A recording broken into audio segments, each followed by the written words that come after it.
In this video, I'll show you how to transfer Discord server ownership on mobile.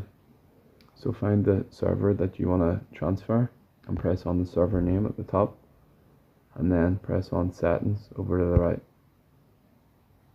From here, you want to scroll down till you find user management at the bottom, and then press the first option which says members.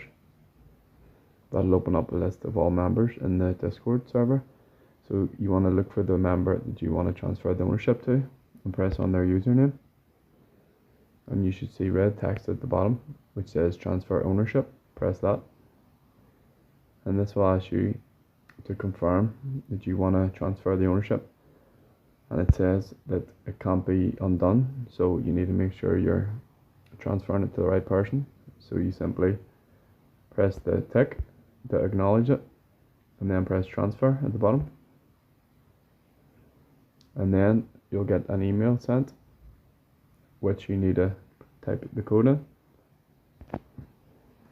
This is added verification so that Discord knows that you are the one transferring the server.